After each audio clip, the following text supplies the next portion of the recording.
राधे राधे। आपका अपने channel spiritual स्वास्थ्य में हार्दिक स्वागत है। राधा रानी आपकी मनोकामना पूरी करे। आज की इस वीडियो में बात करेंगे राधा अष्टमी पर करें इस कथा का पाठ, किशोरी जी पूरी करेगी हर इच्छा।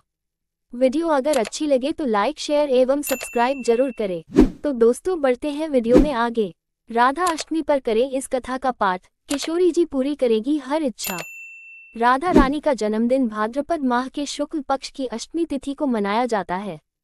इस दिन देवी राधा के भक्त व्रत रखते हैं और घर और मंदिरों में श्री कृष्ण और राधा जी की पूजा अर्चना की जाती है। मान्यता है कि इस दिन व्रत और पूजा करने के साथ कथा सुनने और पढ़ने से जीवन में सुख समृद्धि बनी रहती है। राधा अष्टमी पर करें इस कथा का पाठ, किशोरी जी पूरी करेगी हर इच्छा। राधा रानी का जन्मदिन भाद्रपद माह के शुक्ल पक्ष की अष्टमी तिथि को मनाया जाता है। इस दिन देवी राधा के भक्त व्रत रखते हैं और घर और मंदिरों में श्री कृष्ण और राधा जी की पूजा अर्चना की जाती है। मान्यता है कि इस दिन व्रत और पूजा करने के साथ कथा सुनने और पढ़ने से जीवन में सुख समृद्धि बनी रहती है।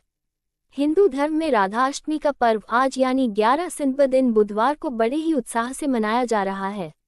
राधा अष्टमी के मौके पर देश के सभी कृष्ण मंदिरों में हर साल बड़े ही धूमधाम से उत्सव मनाया जाता है। जहां भी भगवान श्री कृष्ण की बात होती है वहां राधा रानी का नाम जरूर लिया जाता है। मान्यता है कि भगवान कृष्ण के जन्म से ठीक 15 दिन बाद राधा का जन्म हुआ था।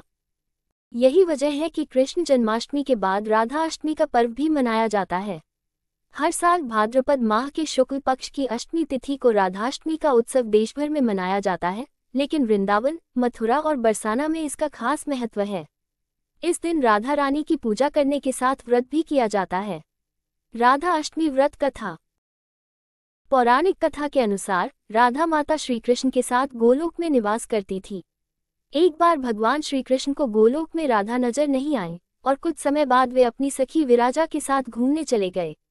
जब राधा को इस बात का पता चला तो वे अत्यंत क्रोधित हो गई और तुरंत कृष्ण के पास पहुंची, जिसके बाद क्रोध में ही उन्होंने विरजा को अपमानित कर दिया, जिसके बाद विरजा नदी के रूप में बहने लगी। देवी राधा का यह व्यवहार श्री कृष्ण के मित्र सुदामा को अच्छा नहीं लगा और वो देवी राधा को भला बुरा कहने लगे। उसके बाद बिना किसी विचार के सुदामा ने राधा को श्राप दे दिया कि वे पृथ्वी पर जन्म लेंगी। सुदामा से श्राप मिलने के बाद राधा ने भी उन्हें श्राप दिया कि वे राक्षस कुल में जन्म लेंगे। इसी श्राप के परिणामस्वरूप सुदामा का जन्म शंखचूड़ दानव के रूप में हुआ, जो आगे चलकर भगवान विष्णु का महान भक्त बना। दूसरी ओर राधा ने पृथ्वी पर वृषभानु जी के घर पुत्री के रूप में अवतार लिया। राधा का जन्म वृषभानु जी के घर तो हुआ, लेकिन देवी कीर्ति के गर्भ से नहीं। जब राधा और श्रीदमा ने एक दूसरे को श्राप दिया तब भगवान श्री कृष्ण ने कहा था कि राधा को वृषभानु और देवी कीर्ति की पुत्री बनकर पृथ्वी पर रहना होगा। मनुष्य योनि में आपके विवाह का संबंध एक वैश्य से होगा जो मेरे ही अंश का अवतार होगा। इस प्रकार आप पृथ्वी पर भी मेरी ही संगिनी रहेंगी, लेकिन हमें पृथ्वी पर अलग होने का दुख सहना होगा। इसके बाद भगवान श्री कृष्ण ने राधा से कहा कि अब आप मनुष्य योनि में जन्म लेने की तैयारी करें। संसार के सामने वृषभानु जी की पत्नी गर्भवती हुई और जिस प्रकार एक शिशु का जन्म होता है, उसी प्रकार देवी कीर्ति का भी प्रसव हुआ। हालांकि वास्तव में राधा का जन्म उनके गर्भ से नहीं हुआ था। भगवान की माया से उनके गर्भ में वायु आ गई थी और उसी वायु से राधा का प्राकट्य हुआ। प्रसव के समय देवी कीर्ति को पीड़ा हो रही थी और उसी समय राधा के रूप में एक सुंदर कन्या का जन्म हुआ। राधा का अवतरण भाद्र मास के शुक्ल पक्ष की अष्टमी तिथि को हुआ और तभी से हर वर्ष इस दिन को राधा अष्टमी के रूप में मनाया जाता है। राधा अष्टमी का महत्व। हिंदू धर्म में राधा अष्टमी का विशेष महत्व है।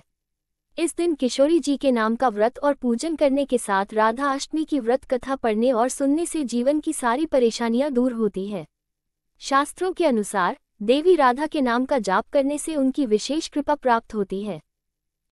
इसके अलावा व्यक्ति को कभी भी आर्थिक तंगी का सामना नहीं करना पड़ता है। Thank you for watching.